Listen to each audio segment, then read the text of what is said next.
ഇതിലൊരു പേജ് ഞാൻ കണ്ടെത്തി ആ പേജിന്റെ പുറകെ നടന്ന് കണ്ടെത്തിയ ഒരു വിഷയമാണ്. ശരിക്കും പേജ് പറയുന്നത് എന്നാലും പറയാം, നടികൾ പിടിക്കുന്നു പറഞ്ഞൊരു പേജ്. ആ പേജിന്റെ ഒരു അതിൽ നടക്കുന്ന കുറേയധികം പ്രശ്നങ്ങൾ സത്യം പറഞ്ഞു കഴിഞ്ഞാൽ ഇവിടെ ഒരു സോഷ്യൽ മീഡിയയിൽ വലിയൊരു സെക്സ് മാർക്കറ്റ് നടക്കുന്നുണ്ട്. അതിലകപ്പെട്ടു പോകുന്ന ഇല്ലെങ്കിൽ അതിലേക്ക് പരിചരിക്കപ്പെടുന്ന ഒരു കുടുംബത്തിന്റെ കഥയാണ് ശരിക്കും ഈ സബ്ജക്റ്റ്. അതിൽ ഭാര്യയായിട്ട് ദിവ്യാപള്ളി, ഹസ്ബൻഡായിട്ട് ധ്യാൻ ചേട്ടനോ. അപ്പം അവർ അഭിമുഖീകരിക്കുന്ന വിഷയം, അതിന്റെ സൊല്യൂഷൻ, അതൊക്കെയാണ് ഈ സബ്ജക്റ്റ് സംസാരിക്കുന്നത്. ശരിക്കും പറഞ്ഞു കഴിഞ്ഞാൽ ഒരുപാട് ഈ കഴിഞ്ഞിടയിൽ തന്നെ മാധ്യമപ്രവർത്തകരെ നിങ്ങൾക്കറിയാം, ഒരുപാട് വിഷയങ്ങൾ കൊച്ചിയെ സംബന്ധിച്ച് മുന്നോട്ട് വന്നിട്ടുണ്ട്. ഈ പ്രശ്നങ്ങൾ തന്നെ അതിൽ പല പ്രശ്നം. ഇത് തന്നെ ഒരു പെൺകുട്ടിക്ക് നടന്നൊരു പ്രശ്നം. ആ പെൺകുട്ടി പറഞ്ഞിട്ടാണ് ഞാൻ ഈ പേജ് വഴി പോയത്. അപ്പോൾ അവിടെ നടക്കുന്ന ഒരു ബിസിനസ് കണ്ടപ്പോൾ ഞാൻ തന്നെ വളരെ ഇത് ഒരു സമൂഹം അറിയേണ്ട ഒരു വിഷയമാണ് എന്ന് എനിക്കത് മനസ്സിലായി. പല പേജുകളും ഉണ്ടെങ്കിലും ഈ ചില പേജുകൾ എനിക്ക് പറയാൻ പറ്റുന്നില്ല. കാരണം അതിൽ അത്രയും ഫോളോവേഴ്സ് ഉണ്ട്. ഇപ്പൊ എന്താ പറയും, ഞാൻ എന്ന് പറഞ്ഞാൽ ഒരു 10,000 തൊട്ട് 50,000, 70,000, 1 ലക്ഷം വരെ വരുന്ന ഫോളോവേഴ്സ് ഉള്ള പല പേജുകളും ഉണ്ട്. നമ്മൾ വിചാരിക്കുന്നത് കാണാനും വായിക്കാനും ആണ് ഈ പേജുകൾ എന്നാണ് നമ്മുടെ വിശ്വാസം. നമ്മൾ കാണുന്നത് ഫോട്ടോസ്, കുറെ അഡൽട്ടായിട്ടുള്ള സ്റ്റോറീസ്, ഇതൊക്കെ നമ്മൾ വിചാരിക്കുന്നത് നമുക്ക് വായിക്കാനും കാണാനും പലരോടൊക്കെ കയറുന്നത് അതാണെന്നാണ് നമ്മൾ വിചാരിച്ചിരിക്കുക. പക്ഷെ അല്ല, അതിന് പിന്നിലൊരു ബിസിനസ് ഉണ്ട്. ആ ബിസിനസിനെ സംബന്ധിക്കുന്ന ഒരു സബ്ജക്റ്റാണിത്. ഇതാണ് സബ്ജക്റ്റിന്റെ ഒരു ചെറിയ രീതിയിൽ എനിക്ക് പറയാൻ പറ്റുന്നത്. ഒരു പാതിരാത്രി ചെന്നിട്ട് ചേട്ടാ ഈ ഒരു സിനിമയുടെ കഥ പറയാൻ വേണ്ടി ശരിയാണ്. അപ്പൊ ചേട്ടൻ നല്ല ഉറക്കത്തിലാണ്. അപ്പൊ രാവിലെ സുരേഷനാണ് പറഞ്ഞത് രാവിലെ നമുക്ക് പോയി കാണണം. ഞാൻ ചെല്ലുമ്പോൾ സ്ക്രിപ്റ്റ് ഓൾറെഡി അയച്ചു കൊടുത്തിട്ടുണ്ടായിരുന്നു. അപ്പം സുരേഷ്, എന്റെ കൺട്രോളർ സുരേഷനാണ് അയച്ചു കൊടുത്തത്. അത് കഴിഞ്ഞിട്ട് ഞങ്ങൾ രാവിലെ കഥ ഓക്കെ ആണോന്ന് അറിയണമല്ലോ. രാവിലെ 9 മണി ആയപ്പോൾ കൂടി ചെന്നു. അപ്പൊ സുരേഷ് നമ്മുടെ ഞാൻ ചെന്ന് നമ്മുടെ ഷട്ടിൽ ബാറ്റ് കളിച്ചിരിക്കുക തടി കുറയ്ക്കാൻ വേണ്ടിട്ട് വീട്ടില്. അപ്പൊ ഞാൻ ചെന്നപ്പോഴാണ് പുള്ളി വായിച്ചിട്ടൊന്നുമില്ല. 1 മണിക്കൂർ വെയിറ്റ് ചെയ്യുന്ന പറഞ്ഞ് ഞാനും സുരേഷ് ചേട്ടനും പിന്നെ എന്റെ ഇടി ജെറിയുണ്ട് ഷട്ടിൽ കളിച്ചിട്ടിരിക്കുന്നു. ഇല്ല ഞാൻ സുരേഷിനും കൂടി വന്നു. ആകെ കിട്ടിയ ഒരു സമയമായിരിക്കും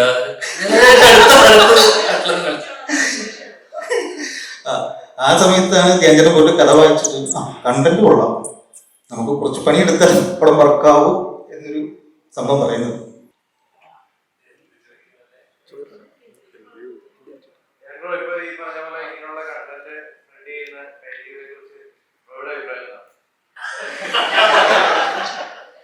വളരെ നല്ല ഇതൊരു അവയർനെസ്സും കൂടെയായി സിനിമ കൊണ്ട് അതിന്റെ പുറകെ പോവുകയും. അതിന് പറയുന്നത് വെച്ച് കഴിഞ്ഞാൽ അതിലൊരു പേജില് ഏതൊരു കുട്ടിയുടെ ഫോട്ടോ കാണുകയും ഫോട്ടോ കണ്ടതിന് ശേഷം അപ്പം ചോദിച്ചു ഈ കുട്ടി എന്താ അവൈലബിൾ ആണോ ചോദിച്ചു. അപ്പൊ അവര്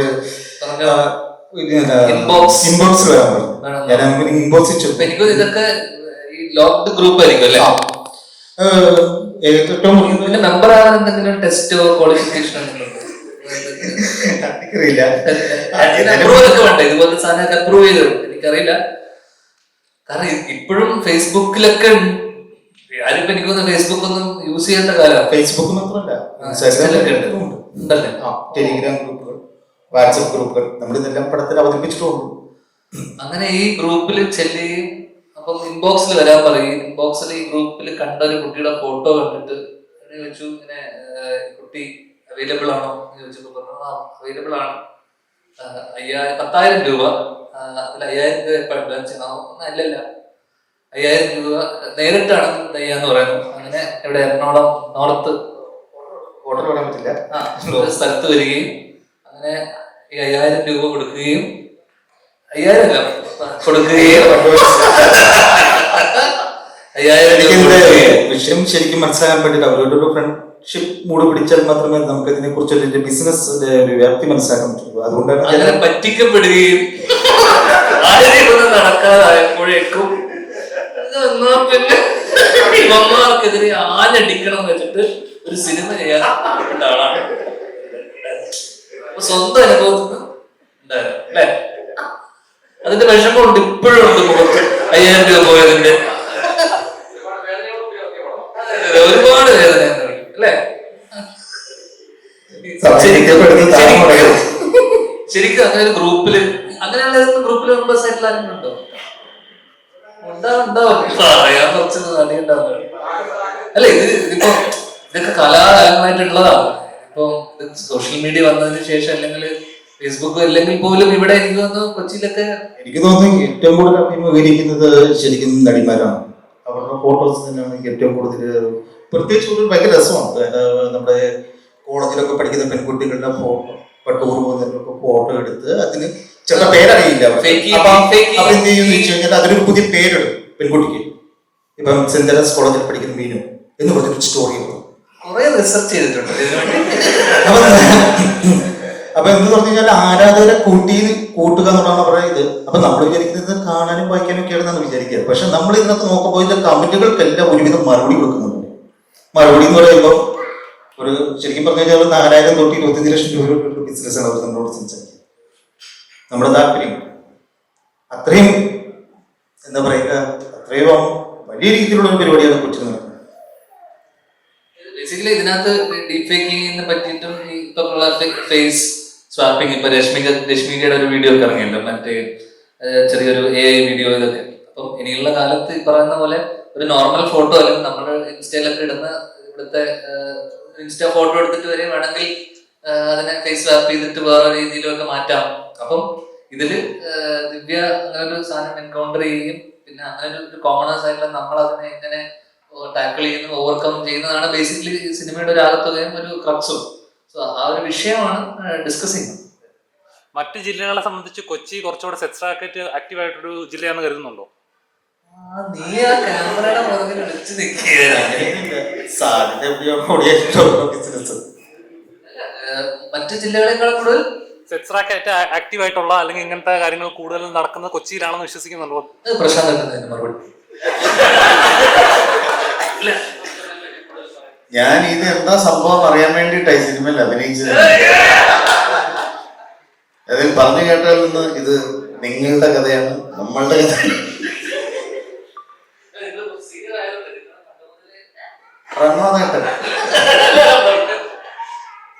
അങ്ങനെയൊന്നുമില്ല. ഈ സൈബർ വേൾഡ് എന്ന് പറയുന്നത് എല്ലായിടത്തും ഒരുപോലെ പരന്ന് കിടക്കുന്നത് പോലെ തന്നെ എല്ലാ സ്ഥലങ്ങളിലും ഇതിന്റെ തോത് ഒരുപോലെ ആയിരിക്കണം. അതിന് അത് അന്വേഷിച്ച് കണ്ടുപിടിക്കേണ്ടത് നിങ്ങളെപ്പോലുള്ള മാധ്യമ പ്രവർത്തകരും ഇവിടുത്തെ നിയമ പാലകരുമാണ്. പക്ഷെ ഇത് അറിയാത്തൊരു മേഖല ഇപ്പം അവർ പറഞ്ഞപ്പോഴാണ് മനസ്സിലായത്. നമ്മൾ വെറുതെ കണ്ട് വിട്ടുപോകുന്ന പല കാര്യങ്ങൾക്ക് പിന്നിലും വലിയൊരു ബിസിനസ് ഒളിഞ്ഞിരിപ്പുണ്ടെന്നുള്ളത്. അപ്പൊ അത് എന്തൊക്കെയാണെന്ന് ജനങ്ങൾ തിരിച്ചറിയുന്നതല്ല. അപ്പൊ വെറുതെ ഒരു സിനിമ അതിന് പ്രയോജനപ്പെടട്ടെ. ദിവ്യ മലയാളത്തിൽ വളരെ ചുരുക്ക ചിത്രങ്ങളിലാണോ ഉള്ളത്, പക്ഷെ എപ്പോഴും ഒരു പാൻ ഇന്ത്യൻ സ്റ്റാർ ആയിട്ടാണ് അറിയപ്പെടുന്നത്. അപ്പോൾ ഈ ഒരു മലയാളത്തിൽ ചിത്രം ചൂസ് ചെയ്യുമ്പോൾ ചെയ്യുന്ന കഥാപാത്രം അത്ര ഡെപ്ത് ഉണ്ടാവുമെന്ന് ചിന്തിക്കായിരിക്കും. ഇപ്പോൾ ഇതിനകത്തുള്ള ഐഡിയയിലെ കഥാപാത്രത്തോളം ഡെപ്ത് ഉണ്ട്. ഇത് ആ വിക്ടിം ഫേസ് ചെയ്യുന്നതിന്റെ ആ ഒരു ബുദ്ധിമുട്ടുമൊക്കെ ആണ് ഈ സിനിമയിലെ എൻ്റെ ക്യാരക്ടറിൽ പോർട്രേ ചെയ്യണേ. അപ്പോൾ ഇവനെ ഒരു വിക്ടിം ആവുമ്പോൾ അത് സമൂഹത്തിൽ അവരെ എത്രമാത്രം ബാധിക്കുന്നു, അവരുടെ ഫാമിലിയിൽ എത്രമാത്രം ബാധിക്കുന്നു. ഒരാൾക്ക് ചുമ്മാ ഒരു ഫോട്ടോ എടുത്തിട്ട് ഇങ്ങനെ അപ്ലോഡ് ചെയ്യാം, പക്ഷെ what that person goes through, അത് ദാറ്റ് എംബാരസ്മെന്റ് ആൻഡ് എവരിതിങ്, അത് ഫേസ് ചെയ്യുന്ന ആൾക്കാർക്ക് അത് മനസ്സിലാവുള്ളൂ. സോ അതൊക്കെ ആ ഒരു സിനിമയിൽ ഈ ക്യാരക്ടർ കുറച്ച് ഡിഫറെൻ്റ് ആണെന്ന് തോന്നിയിട്ടാണ് ഞാൻ നമ്മൾ ഷൂട്ട് ചെയ്യുന്നത് 2 വർഷം മുന്നെയാണ്.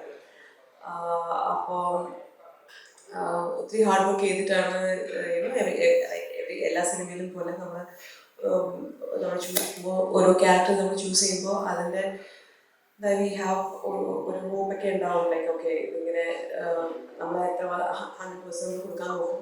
So let's see. I hope ഇപ്പം നമ്മൾ ഇതൊരു സിനിമ ജസ്റ്റ് ഒരു മെസ്സേജ് പോലെയാണ്, അത് ആക്ച്വലി ഇത് ഒരു അവയർനെസ് പോലെ തന്നെയാണ്. hopefully that will make an impact. ഈ പറയുന്നത് ചോദിക്കുകയാണ്, ഇപ്പോൾ നോർമലി സോഷ്യൽ മീഡിയയിൽ ആക്റ്റീവായിട്ട് നിൽക്കുന്ന സമയത്ത് തന്നെ ഓൺലൈൻ കമൻസുകൾ അല്ലെങ്കിൽ ഒരു ഫോട്ടോ ഇടുമ്പോൾ അതിൻ്റെ അടിയിൽ വരുന്ന കമൻസുകൾ ചിലത് നല്ലതായിരിക്കും, ചിലത് പോസിറ്റീവ് ആവും, ചിലതും ഓവർ പ്രൊട്ടക്റ്റീവ് ആവും, ചിലപ്പോൾ വൾഗർ ആവാം. അങ്ങനത്തെ ഇത് എപ്പോഴും ഫേസ് ചെയ്യുന്നത്. ഇപ്പോൾ ഇത് ഇങ്ങനെ ഒരു കൺട്രോൾ ചെയ്യാൻ ഒരു സിസ്റ്റം ഉണ്ടായിരിക്കണം എന്ന് തോന്നുന്നുണ്ടോ? ഒരു മെഷർമെന്റ് അതായത് ഇൻസ്റ്റഗ്രാമിൽ തന്നെ ഒരു സ്ക്രീനിങ് ഉണ്ട്. ചില വേർഡ്സ് നമുക്ക് ഹൈഡ് ചെയ്യാം, നമുക്ക് ഇഷ്ടമില്ലാത്ത വേർഡ്സ് ഒക്കെ നമുക്ക് വൾഗർ ആയിട്ടുള്ള തിങ് നമുക്ക് അത് പ്രിഫറൻസസ് ഉണ്ട്. പക്ഷെ അതും to what level can you stop it? എത്രമാത്രം നമുക്ക് സ്റ്റോപ്പ് ചെയ്യാൻ പറ്റും? സോ ചില സമയത്ത് നമ്മളത് അതുകൊണ്ടാണ് ചില സമയത്ത് ഞാൻ അധികം ആക്റ്റീവ് ആവാത്തതും. ലൈക്ക് വാട്ട്സ് എ പോയിന്റ് ഓരോ ആൾക്കാർക്ക് കമന്റ് ചെയ്യാനും ഇതൊക്കെ ചെയ്യാൻ വേണ്ടിയിട്ടാണ് നമ്മൾ ഇറ്റ്സ് നോട്ട് നെസസറി. സോ ഇഷ്ടമുള്ളപ്പോൾ ചിലപ്പോൾ തോന്നുമ്പോൾ ഇൻസ്റ്റാഗ്രാമിൽ പോസ്റ്റ് ചെയ്യും. നമുക്ക് കൺട്രോൾ ചെയ്യാൻ പറ്റാത്ത കാര്യമാണ്. ചേട്ടാ, ഫ്രൈഡേ സ്റ്റാർ എന്നുള്ള പേര് അങ്ങനെ തന്നെ കീപ്പ് ചെയ്യാനുള്ള പരിപാടിയാണോ? ഏതാ ഫ്രൈഡേ സ്റ്റാർ ഏതാടാ? ഫ്രൈഡേ സ്റ്റാർ എന്നുള്ള പേര് അങ്ങനെ തന്നെ കീപ്പ് ചെയ്യാനുള്ള പരിപാടിയാണോ? നല്ല പേരല്ലേ? എല്ലാ വെള്ളിയാഴ്ചയും ഒരു സിനിമ ഉണ്ടാകുന്ന വലിയ ഭാഗ്യമില്ലടാ. പിന്നെ ഉറപ്പായി അല്ലേ? ഉറപ്പായി. എല്ലാ വെള്ളിയാഴ്ചയും നമ്മൾ കാണുന്നു, പ്രസ് മീറ്റിൽ നമ്മൾ തന്നെ എപ്പോഴും കാണുന്നു. നീ ചോദ്യം ചോദിക്കുന്നു, ഇതൊക്കെ മിസ് ചെയ്യണോ? നിങ്ങളൊക്കെ മിസ് ചെയ്യും. ഞങ്ങളെ മിസ് ചെയ്യും. ഞാൻ ചേട്ടാ, ഒരു സെറ്റ് പടങ്ങൾ വന്ന് തീരുന്നു എന്ന് പറയും. അപ്പം തീരാറായോ? ഞാൻ ചേട്ടൻ ഓൺ പ്രോജക്റ്റിലേക്ക് ഇറങ്ങാൻ സമയമായോ? തീരുന്നില്ല, ഒരുപാടുണ്ട്. കുറച്ചധികം ഉണ്ട്. തീരും, തീരും. അല്ലെങ്കിൽ അങ്ങനത്തെ ഇല്ല, പ്രഷർ കാത്തിരിക്കത്തില്ലേ? ഏത് അല്ല, ഇനിയിപ്പം എനിക്കൊന്ന് ദിലീപന്റെ പ്രിൻസ് ഉണ്ട്. ഇത് കഴിഞ്ഞിട്ട് പ്രിൻസിന്റെ ഫാമിലി, അതാണ് ഇനി അടുത്ത റിലീസ് ഉണ്ടാവുക എനിക്ക് തോന്നുന്നു. പിന്നെ തുടങ്ങാൻ സോഫിയ വീക്കെൻഡിന്റെ പടം ഡിറ്റക്റ്റീവ് ഉജ്ജ്വലൻ തുടങ്ങാനിരിക്കുന്നത്. അപ്പം അടുത്ത വർഷത്തേക്ക് ഇങ്ങനെ കഴിഞ്ഞ് ചെയ്തു വെച്ചിരിക്കുന്ന കുറച്ച് പടങ്ങളുണ്ട്. ബബ്ബ കഴിഞ്ഞു. അപ്പോൾ അങ്ങനെ കുറച്ചധികം പടങ്ങളുണ്ട്. ഇനി വരാനിരിക്കുന്ന കോപ്പങ്ങള്, അങ്ങനെ അങ്ങനെ കുറച്ചധികം പടങ്ങൾ ഉണ്ടാവും. എല്ലാ വെള്ളിയാഴ്ചയും ഉണ്ടാവും. ചേട്ടാ, ചെയ്തു വെച്ച പടങ്ങളിൽ ഏറ്റവും കൂടുതൽ പ്രതീക്ഷ തോന്നിക്കുന്ന ഒരു പടം ഏതായിരിക്കും? അങ്ങനെ ചോദിച്ചു കഴിഞ്ഞാൽ ഞാൻ പറയില്ല. എന്നാലും കുറച്ച് പടങ്ങളൊക്കെ ഉണ്ട്. അങ്ങനെ ഒരു പടമായിട്ട് എടുത്ത് പറയാൻ പറ്റില്ലല്ലോ. അപ്പൊ ബാക്കിയുള്ള പടങ്ങളൊന്നും ഒന്നും പ്രതീക്ഷയില്ലെന്നായിരിക്കും. അങ്ങനെയല്ല, ബാക്കി അതൊക്കെ ഒരു ഫേറ്റ് അല്ലേ. സിനിമ അതിന്റെ സക്സസും ഫെയിലും നമുക്ക് ഇത് ചെയ്യാൻ പറ്റില്ലല്ലോ. എനിക്ക് അങ്ങനെ എന്താ പറയണ്ടേ, നമ്മൾ വിളിക്കുന്നു നമ്മൾ പോകുന്നു എന്ന് പറഞ്ഞ പോലെയുള്ള പടങ്ങളാണ്. ഇപ്പൊ ബബ്ബ 8 ദിവസം ഉണ്ടായിരുന്നു ഷൂട്ടിംഗ് ഒക്കെ. ഭയങ്കര രസമായിരുന്നു. പ്രിൻസും അതുപോലെ തന്നെ ദിലീപ് പടമാക്കി. അല്ലെങ്കിൽ ഇപ്പം ചെയ്ത പടങ്ങൾ അതൊക്കെ നമ്മൾ കുറച്ച് മുന്നേ ഷൂട്ട് ചെയ്തു കഴിഞ്ഞ കുറച്ച് മാസങ്ങളായിട്ട് ചെയ്ത പടങ്ങൾ ഇതൊക്കെയാണ്. അതൊക്കെ തീർച്ചയായിട്ടും പ്രതീക്ഷയുള്ള സിനിമകൾ തന്നെയാണ്, വലിയ സിനിമകളാണ്. ഹോപ്പ്ഫുള്ളി നന്നായി വരുന്നതായിരിക്കും. ചേട്ടാ, ഓരോ സിനിമകൾ ചെയ്യുമ്പോഴും പല കമന്റുകളൊക്കെ കാണുന്നുണ്ടാവുമല്ലോ. എപ്പോഴും പൊതുവെ നോക്കാറില്ല, എന്നാലും നോക്കാറൊക്കെ ഉണ്ട്. എപ്പോഴും തോന്നിയിട്ടുണ്ടോ ഇവന്മാർ എന്നെ തന്നെ ടാർഗറ്റ് ചെയ്യുകയാണോ എന്നൊക്കെ തോന്നിയിട്ടുണ്ടോ? അല്ലല്ല, അങ്ങനെ നമ്മള് പടം വരുന്നു എന്നെ അങ്ങനെ വ്യക്തിഹത്യ ഒന്നും ചെയ്യാറ്. കൂടുതലായിട്ട് ബോംബ് സ്റ്റാർ പടക്കം അതൊക്കെയല്ലേ പടം പൊട്ടുന്ന സമയത്ത് ആൾക്കാർ സ്വാഭാവികമായിട്ടും അങ്ങനെ പറയും. എന്നുവെച്ചാൽ നാളെ ഒരു പടം ഓടിക്കഴിഞ്ഞാൽ നല്ലതും പറയും. അപ്പൊ പിന്നെ നമ്മൾ അതിനെ മൈൻഡ് ചെയ്യേണ്ട കാര്യം. നാളെ നല്ല ഭാഗം വരൂലെന്നല്ലോ, എവിടെയെങ്കിലൊക്കെ വരുമല്ലോ. പിന്നെ അപ്പൊ ധ്യാൻ നടനെ മറ്റുള്ള നടന്മാരിൽ നിന്ന് ഒരുപാട് വ്യത്യസ്തമാക്കുന്നത് ധ്യാനിന്റെ സംസാരിക്കുന്ന ശൈലിയാവും. ഉള്ള പോലെ പറയും, ബാക്കി വരുന്നത് വെച്ച് കാണട്ടെ എന്നുള്ള മൈൻഡാണ്. ഒരു പടം ഇറങ്ങുമ്പോൾ പ്രേക്ഷകരോട് കൃത്യമായിട്ട് പറയും ഈ പടം നിങ്ങൾ കാണണ്ടയോ എന്ന് കൃത്യമായിട്ട് പറയാറുള്ള ഒരു നടനാണ്. ഐഡിയ എന്ന ചിത്രം പ്രേക്ഷകർ എങ്ങനെയാണ്? ഞാൻ കൃത്യമായിട്ട് കാണണ്ടേ എന്ന് നല്ലതെന്ന് ഞാൻ പറയാറില്ല. ഏതായാലും ഒരു ക്ലൂ കൊടുക്കാറുണ്ട്. ക്ലൂ ചിലതിലൊക്കെ ക്ലൂ കിട്ടും ആൾക്കാർക്ക്. കുറച്ച് ബുദ്ധിയുള്ള ആൾക്കാർക്ക്, കുറച്ച് മനസ്സിലാവുന്ന ആൾക്കാർക്ക്, എന്നെ അടുത്തറിയാവുന്ന കുറച്ച് ആൾക്കാർക്ക് ചില ഇതിൽ തന്നെ നമ്മുടെ കുറെ സുഹൃത്തുക്കളുണ്ട് അറിയാലോ. അപ്പൊ അവർക്കൊക്കെ മനസ്സിലാവും. പിന്നെ അവര് കുറച്ചുപേരൊക്കെ എന്നെ അടുത്ത് നിങ്ങളെ കൂട്ടത്തിൽ തന്നെ പേഴ്സണൽ ബന്ധമുള്ള കുറച്ചുപേരൊക്കെ അവരൊക്കെ എന്നോട് ചോദിക്കും. അവരോടൊക്കെ ഞാൻ പേഴ്സണലി പറയും. അതില് ഞാൻ നിന്നോടും പല കാര്യങ്ങളും പറഞ്ഞു. അത് കഴിഞ്ഞിട്ട് നമ്മൾ ഇവിടെ മാറിയിരിക്കുമ്പോൾ പറയാം. സ്മിനി ചേച്ചി നമസ്കാരം. ഇപ്പം എല്ലാ കഥാപാത്രങ്ങളും ചെയ്യുമ്പോഴും ഒന്നുകൂടെ വ്യത്യസ്തമാകാൻ ശ്രമിക്കാറുണ്ട്. അപ്പം സ്ഥിരം അമ്മ കഥാപാത്രങ്ങൾക്ക് ഒരു പേരുണ്ടായിരുന്നു, ഒന്ന് മാറി മാറി വന്നുകൊണ്ടിരിക്കുകയാണ്. അല്ല, ചെയ്തിരുന്ന കഥാപാത്രം ലാസ്റ്റ് ചെയ്തത് ജഡ്ജിയായിട്ടായിരുന്നു. അപ്പം ഇതിലെ കഥാപാത്രം എങ്ങനെയാണ്?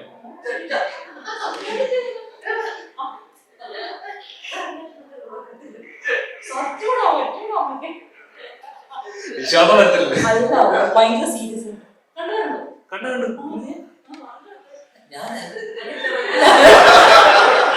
അതൊക്കെ എന്താ ഹൈദരാലി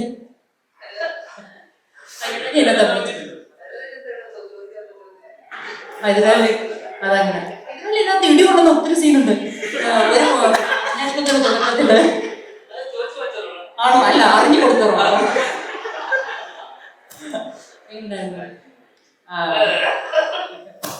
പിന്നെ പറയാ ചോദിച്ചത് ഈ സിനിമയിലെ കഥാപാത്രം അത് തന്നെ എന്നോട് ഈ കഥാപാത്രം അടുക്കള അടുക്കള അടുക്കള അടുക്കള അത്രയുള്ളൂ. അല്ല, എപ്പോഴും നമ്മൾ സംസാരിച്ചപ്പോൾ പറഞ്ഞു കേട്ടിട്ടുണ്ട്, എനിക്ക് വേറൊരു കഥാപാത്രം ചെയ്യാൻ താല്പര്യമുണ്ട്. ഇന്ന് ഈ അടുക്കള പുറത്തല്ലേ അമ്മ കഥാപാത്രം. ഇത് നീ കഴിഞ്ഞ ഇന്റർവ്യൂ ഇതേ ചോദിച്ചു. ഇന്റർവ്യൂ ഇല്ലേ, പ്രസ് മീറ്റ് ആവാം. അതായത് സ്ഥിരം കഥാപാത്രം പോലെ അമ്മ കഥാപാത്രം പോലെ അടുക്കള പുറത്ത് മാത്രം നിൽക്കുന്ന കഥാപാത്രങ്ങളല്ലാതെ എനിക്ക് വേറെ.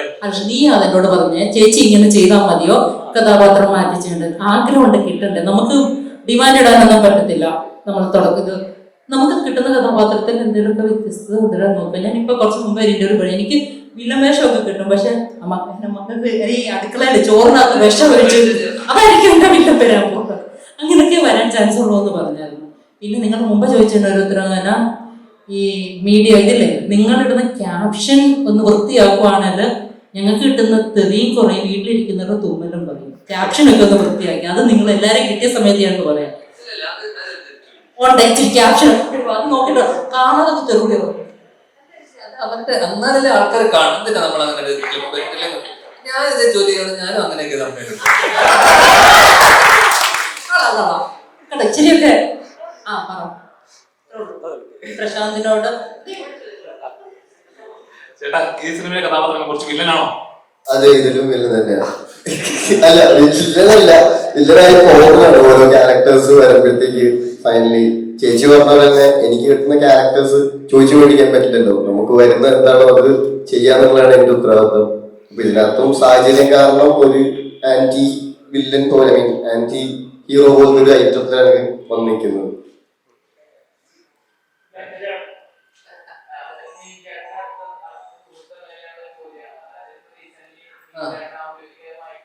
എന്തായിട്ട്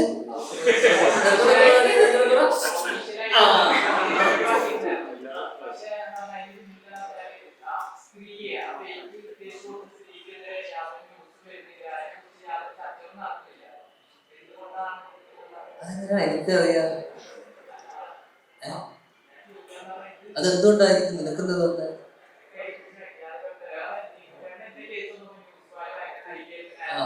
അല്ല, അതൊക്കെ നിങ്ങളൊരു ചർച്ചയാക്കി കൂടെ? അത് നിങ്ങളൊക്കെ വീട്ടിൽ നിൽക്കുമ്പോൾ നിങ്ങളൊരു ചർച്ചയാക്കി കഴിഞ്ഞാൽ ഇതൊക്കെ നിങ്ങൾ പ്രതികരിച്ചു കഴിഞ്ഞാൽ ഇതൊക്കെ പിന്നെയും അവർക്കെതിരെയൊക്കെ വരും അല്ലേ? ഞാൻ ചോദിക്കുന്ന വെച്ചാ ഇന്ത്യൻ അവർക്കെതിരെ കേസ് കൊടുത്തു.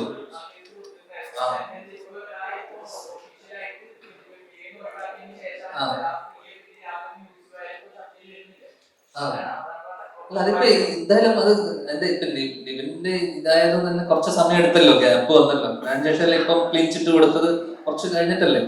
എനിക്കൊന്നും അവർക്കെതിരെ തീർച്ചയായിട്ടും ഒരു കൗണ്ടർ ഒരു ഇതിലുണ്ടാവുമല്ലോ. അപ്പോ എനിക്ക് അതിനെപ്പറ്റി അറിയില്ല. ഒന്ന് സ്വാഭാവികമായിട്ടും ഇങ്ങനെ ഒരു സംഭവം, ഒരു ഫേക്ക് ആയിട്ടുള്ള എഡ്യൂക്കേഷൻ പറയുമ്പോൾ നമ്മൾ സ്വാഭാവികമായിട്ടും കൗണ്ടർ അല്ലെങ്കിൽ അവർക്കെതിരെ കേസ് കൊടുക്കേണ്ടതാണ്. അത് പുള്ളി അത് കൊടുത്തിട്ടുണ്ടോ അല്ലെങ്കിൽ എന്താണ് അതിന്റെ സ്റ്റേറ്റസ് എന്ന് എനിക്കൊരു ഐഡിയ ഇല്ല. എന്തെങ്കിലും ഉണ്ടെങ്കിൽ നിങ്ങൾ പറഞ്ഞു അറിയില്ല. എനിക്കറിയില്ല. ഞാൻ ഈ വിഷയത്തിനെ കുറിച്ച് ഞാൻ സംസാരിച്ചിട്ടില്ല. നിങ്ങൾ ഈ സംഭവം ഉണ്ടായപ്പോൾ ഞാൻ പുള്ളിയുടെ അടുത്ത് നിങ്ങൾ സംസാരിച്ചു. അല്ല, അത് പുള്ളിയുടെ അടുത്ത് ചോദിക്കണം. പുള്ളി നിങ്ങൾ അടുത്ത ഏതെങ്കിലും ഒരു പ്രസിഡന്റ് വരുമ്പോൾ നിങ്ങൾ ഡയറക്റ്റ് പുള്ളിയുടെ അടുത്ത് തന്നെ ചോദിക്കുന്നില്ല. എനിക്കൊന്നും സാധിക്കില്ല.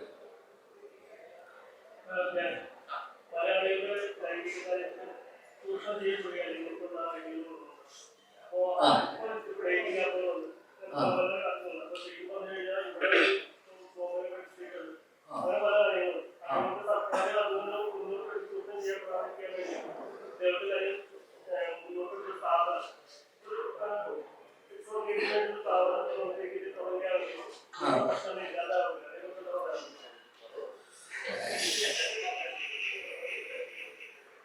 ചേട്ടനെന്താ തോന്നുന്നേ?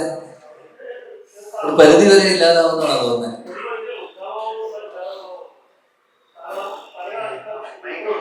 ആയിക്കോട്ടെ.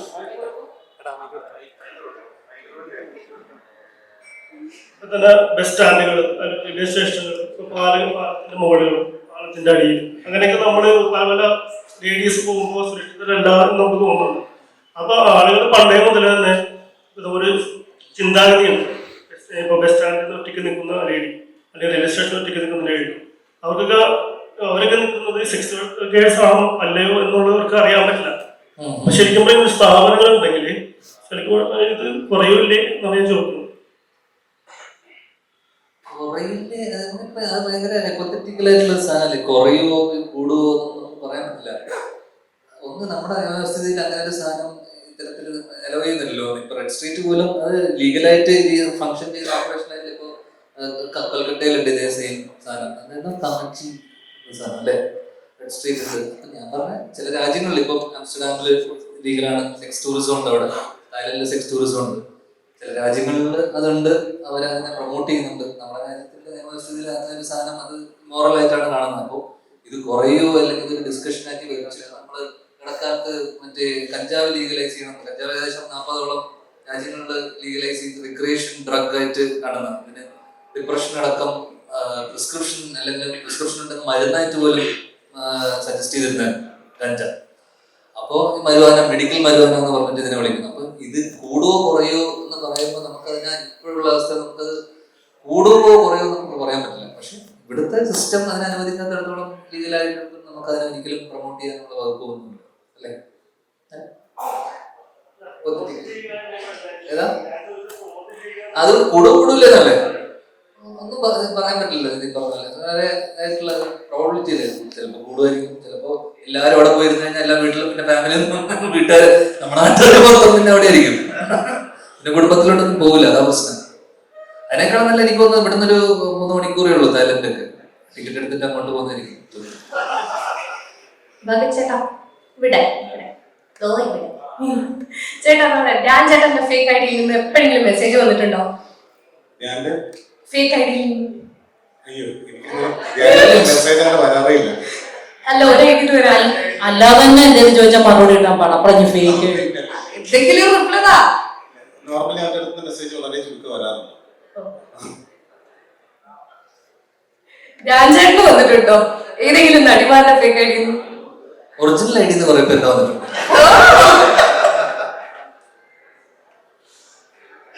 ദിവ്യ വളരെയധികം ചെയ്ത കഥാപാത്രം ചെയ്ത കഥാപാത്രങ്ങളിൽ കുറച്ചാകുമ്പോൾ വളരെ ചർച്ച ചെയ്തതും അത് ഏറ്റവും കൂടുതൽ റീൽസിലൊക്കെ ഓടിയത് ചൊവ്വാഴ്ച സിനിമയിലെ കഥാപാത്രമാണ്. അപ്പം അതേപോലെ അത്ര ഡെപ്ത് ഉള്ള അല്ലെങ്കിൽ അത്ര ഡാർക്ക് ഷെയ്ഡ് ഉള്ള ഒരു കഥാപാത്രം ചെയ്യുന്ന എല്ലാ ആർട്ടിസ്റ്റിനും ഉണ്ടാവും. മലയാളത്തിൽ അത്ര ഡെപ്തുള്ള കഥകൾ വരാത്തതോ അല്ലെങ്കിൽ ഇത് ഇങ്ങനത്തെ കഥകൾ മലയാളത്തിൽ വരണം എന്ന് ആഗ്രഹിച്ചിട്ടുണ്ടോ? എനിക്ക് ഇതേപോലത്തെ കഥാപാത്രം കിട്ടണമെന്ന് ആഗ്രഹിച്ചിട്ടുണ്ടോ? അതോ മലയാളത്തിൽ ഇങ്ങനെ ഒരു എന്താ പറയാ ഒരു സെറ്റപ്പ് കഥാപാത്രം ക്യൂട്ട് അല്ലെങ്കിൽ കുടുംബിനി അങ്ങനത്തെ ഒരു സെറ്റപ്പ് ഒരു തവണ കണ്ടിരിക്കാൻ പിന്നെ അത് ഫോളോ ചെയ്യാവുന്ന ഒരു പാറ്റേൺ മലയാള സിനിമയിൽ പൊതുവെ കണ്ടുവരുന്നുണ്ട്. എന്നാൽ മറ്റു ലാംഗ്വേജസ് അങ്ങനെ തോന്നിയിട്ടില്ല. ശരിക്കും അങ്ങനെ ഫീൽ ചെയ്തിട്ടുണ്ടോ?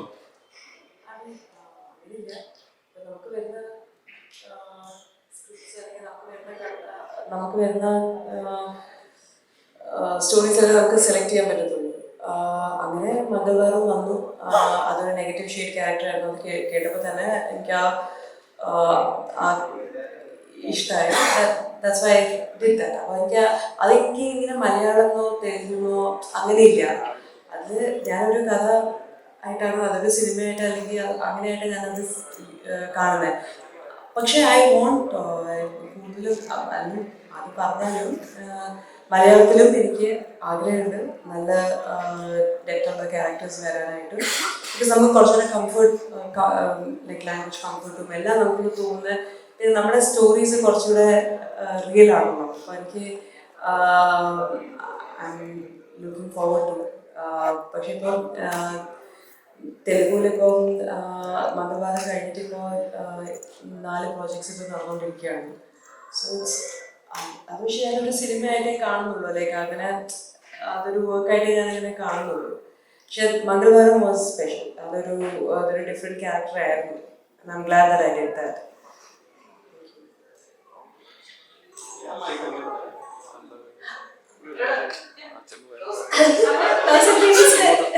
Thousand babies le Sanju.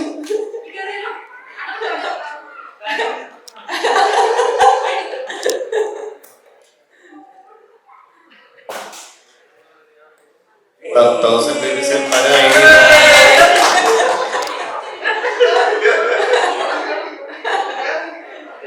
Surprise.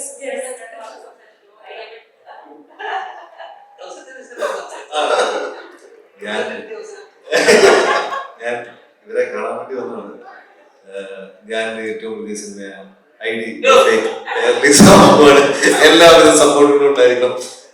ഒരുപാട് സന്തോഷത്തോടെ വരാൻ പറ്റിയതിൽ. നമ്മുടെ സുഹൃത്തുക്കളാണ് ഈ സിനിമ, അതിന്റെ പ്രൊഡ്യൂസർ നമ്മുടെ സുഹൃത്താണ്. ആൻഡ് നമുക്ക് ഒരുപാട് വേണ്ടപ്പെട്ട ആൾക്കാരുണ്ട്. സമയം വെറുതെ ഒന്ന് പാളി തേടി വന്നാണ്. നിങ്ങൾ വളരെയധികം ചോദ്യങ്ങൾ ചോദിച്ച് ധ്യാനെ എനിക്ക് മലയാള സിനിമയുടെ എല്ലാ പ്രശ്നങ്ങളും ചർച്ച ചെയ്ത് കഴിഞ്ഞു തോന്നുന്നു. ഒരുവിധം അത്യാവശ്യ പ്രശ്നങ്ങളെ പറ്റി കഴിഞ്ഞു തോന്നുന്നു.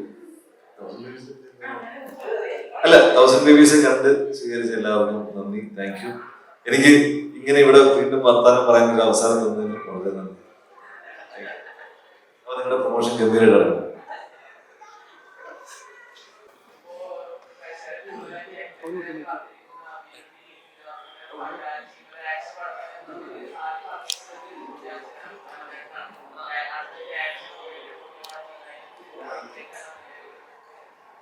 അതിനെക്കുറിച്ചുള്ള അപ്ഡേറ്റ് അത് ഒക്ടോബറിൽ ഷൂട്ട് തുടങ്ങുന്നതായിരുന്നു. അത് ജോർജിയയിലായിരുന്നു ഷൂട്ട്. അപ്പൊ അവർക്ക് കുറച്ച് പേർക്ക് അത് വിസ പ്രശ്നം പ്രോസസ്സും പരിപാടിയൊക്കെ അത് ഷൂട്ട് തുടങ്ങാൻ പറ്റില്ല. അതുകൊണ്ട് അതിപ്പം മാർച്ചിലേക്ക് അത് പോസ്റ്റ്പോൺ ചെയ്തു. അല്ലല്ല, പ്രണവല്ല. ഏതാ പ്രണവല്ല, അല്ല അത് ഒഫീഷ്യലായിട്ട് അവൻ അനൗൺസ് ചെയ്യല്ലോ. പിന്നെ ഞാനത് പറഞ്ഞു കഴിഞ്ഞിട്ട് വീണ്ടും ഒരു പ്രശ്നം ഉണ്ടാവും. അതാ ഞാനല്ല ഏതാ ഇല്ലില്ല ഞാൻ ഉണ്ടാവും തോന്നുന്നുണ്ടോ? ഇല്ലില്ല ഞാൻ. Okay, last 2 questions. നമുക്ക് ഇന്റർവ്യൂസ് ഇനി ബാക്കി കുറച്ച് പെൻഡിങ് ഉണ്ട്. അപ്പോൾ അതുകൊണ്ട് last 2 questions will wind up.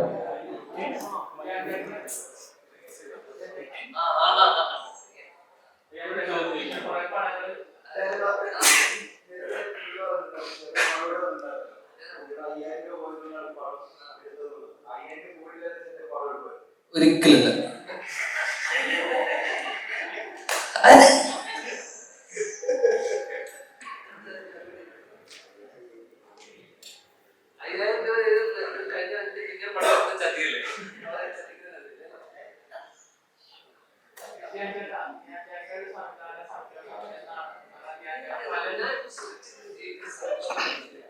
എല്ലാ ആഴ്ച സിനിമ ഇറങ്ങിയിട്ട്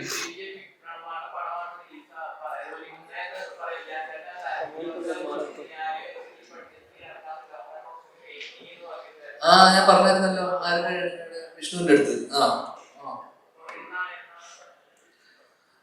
അത് പറഞ്ഞില്ല, അത് ഭയങ്കര ബന്ധല്ലേ നിനക്ക് തന്നെ ഇങ്ങനെയുള്ള നീ ചോദിക്കുന്നേ.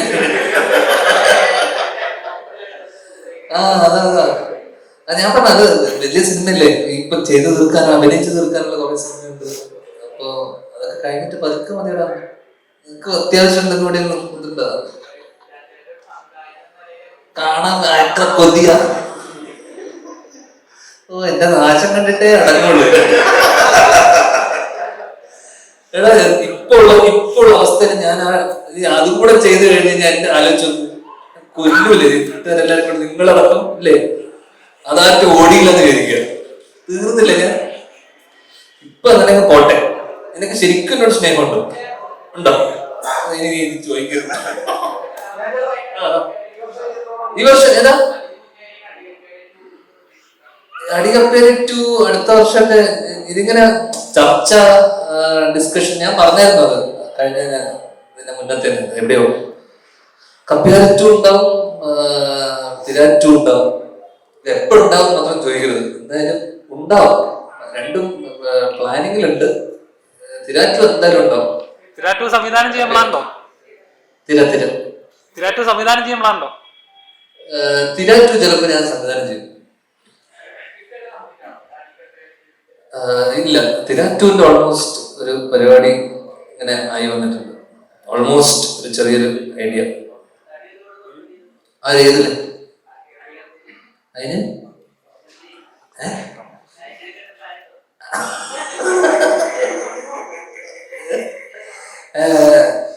അത് ആ സമയമാവട്ടെടാ. അപ്പൊ കുറക്കൂലേ?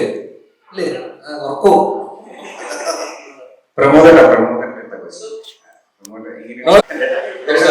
എക്സ്പീരിയൻസും അല്ല, ഞാൻ വിചാരിച്ചേ ഒരു പ്രസ് മീറ്റ് നടക്കുമ്പോൾ 8 പേരിൽ കുറയാതെ വേണമെന്ന് ഇവരോട് പറഞ്ഞതുകൊണ്ട് എന്റെ എണ്ണം തയ്ക്കാനെങ്കിൽ എനിക്ക് തിരിക്കാതെ ഞാൻ ആദ്യം കരുതി.